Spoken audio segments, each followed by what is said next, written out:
আবার রক্ত দেব, আবার একটা ভাষা আন্দোলন হবে। বাংলা ভাষাকে কোনো ভাবে আঘাত আনতে আমরা দেব না। 21 মেলালো ফেব্রুয়ারি আর জুলাইকে। আন্তর্জাতিক ভাষা দিবস হিসেবে স্বীকৃতি 21, আর সেই 21এই ফের একটা ভাষা আন্দোলনের ডাক দিয়ে 21শে জুলাইয়ের টোন সেট করে দিলেন রাজ্যের বিদ্যুৎ মন্ত্রী অরূপ বিশ্বাস। আবার রক্ত দেব, আবার একটা ভাষা আন্দোলন হবে। বাংলা ভাষাকে কোনো ভাবে আঘাত আনতে আমরা দেব না।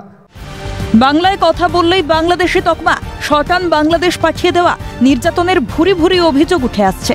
বিজেপি শাসিত রাজ্যগুলোতে নির্যাতন নিগ্রহের শিকার হচ্ছেন বাঙালিরা। এই আবহে বিজেপিকে আক্রমণ করতে গিয়ে রাজ্যের বিদ্যুৎ মন্ত্রী অরূপ বিশ্বাস দলীয় কর্মীদের 26এর নির্বাচনে টার্গেট সেট করে দিলেন। ডাক দিলেন 26এর নির্বাচনে বিজেপিকে 26টি আসনে নামিয়ে আনার। আজকে শপথ গ্রহণের দিন, 13 জন শহীদকে সামনে রেখে শপথ গ্রহণ করব। 2026 বিজেপিকে 26-এ নামিয়ে আনবো, এটাই হবে আমাদের শপথ। এক ধাপ এগিয়ে রাজ্যের পুর নগরোন্নয়ন মন্ত্রী তথা কলকাতার মেয়র ফিরহাদ হাকিম নাম না করে আক্রমণ শানিয়েছেন রাজ্যের বিরোধী দলনেতা শুভেন্দু অধিকারীকে। তার বিরুদ্ধে দলবদল করে বিভেদের রাজনীতি করার অভিযোগ এনেছেন। বিজেপি জবের থেকে এসছে, তবে থেকে সাম্প্রদায়িক উস্কানি।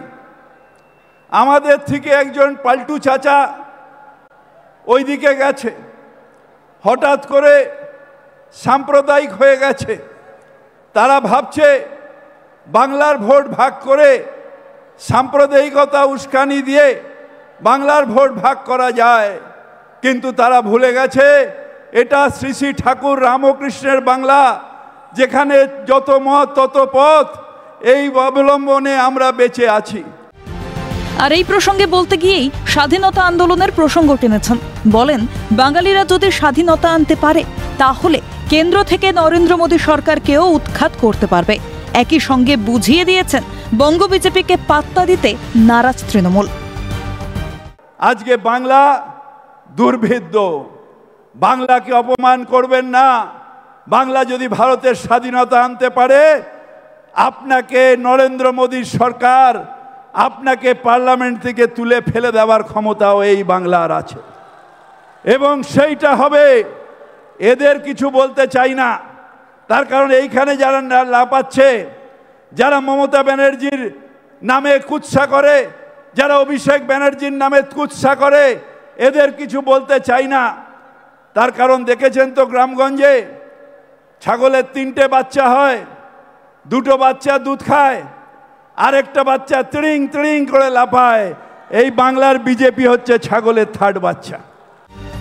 26এর নির্বাচনের আগে শেষ 21শে জুলাইয়ের সভায় তৃণমূল নেতা মন্ত্রীদের আক্রমণ বিজেপিকে। বুঝিয়ে দিচ্ছে 26এর বিধানসভা নির্বাচনে বাংলা দখলের স্বপ্ন দেখা বিজেপির পক্ষে লড়াই আরও কঠিন হবে। ক্যালকাটা নিউজ।